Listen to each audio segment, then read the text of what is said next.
We're back now with Mario's Burn. Mario's Burn, I think get a little dose of the sickness. I'm looking at the lineup here in Mario's Burn. Pretty well all the horses are ready to qualify except for Keystone Raven, and they were all a little bit flat this week, but I think that had more to do with the weather than anything else. Barbie's Crown, she trotted, 2-3, 2-4. It's going to take time, and Steve and I talked about this. Steve is I love Steve to death. He's the Missouri guy. Show me state. I love it. But at the same time, this is still a 2-year-old trotting filly, a very lanky, big filly that we're trying to get ready for hopefully her 3-year-old season. If she's not good enough, we'll sell her. But we do got to give her the proper time to round into shape. And I liked what I saw, everything except for the way she finished up. She didn't look great the other day, but there's a big frame there and a lot of muscle to put on it. I think that she showed she's a long way from being a gold filly, a grassroots filly. Let's focus on getting her into an overnight situation where she can be effective. And if she's not, she's not. So that's Barbie's Crown. We'll see how she is coming forward. Cut the line, an abysmal qualifier the other day, but really her AST was high, and every other horse we qualified was poor. So Cut the Line, I suspect, will be entered into go this week somewhere, maybe London, Flamborough, and we'll see how she does. Holy Chick, another horse that I expected a 2-1, 2-2 qualifier again out of her. Little 2-5, not so good.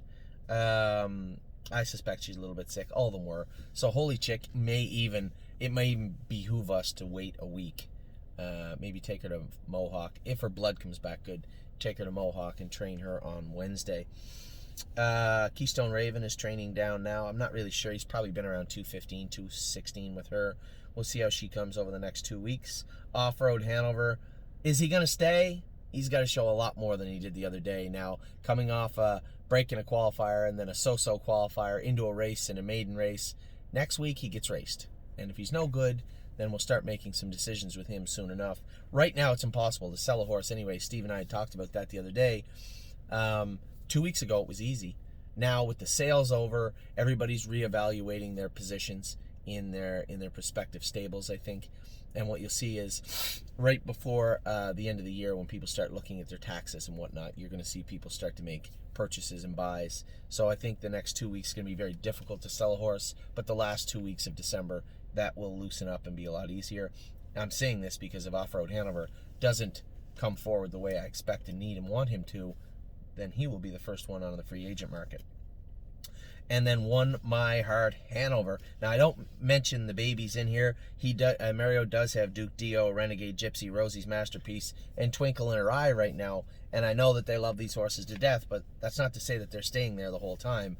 I may move horses around. I have Ontario breds also in the top barn, and as they start to polish up, a horse like Arches Rainbow, who I own right now, 100% of, with another small group of people. This is a filly that could end up down in Mario's barn also. I like Rosie's Masterpiece where she's at. I think she's a good fit for Mario also. And again, Twinkle in Her Eye, Renegade Gypsy. Renegade Gypsy's a horse that him and I picked out. And Duke Dio's a New Jersey bred. But I want to make sure that we move the horses around in a way that I'm comfortable the whole time they train down, that's where they need to be. So for now, Duke Dio, Renegade Gypsy, Rosie's Masterpiece, and Twinkle in Her Eye are in Mario's barn, and One My Heart Hanover. Although she made a break the other day, I thought she looked rather impressive finishing up her mile. I think it was 2.5 or 2.6, but came 29 seconds on the end of it. Looked like she was trotting to them, so I was very happy in that regard. Truthfully speaking, not just Mario's barn, but everybody's barn, One My Heart Hanover might have looked the best of anybody qualifying this week. So let's hope for a better qualifier from her next week. So that's Mario's barn. I'll be back in a minute. We still have a number of barns to talk about. I'll be right back.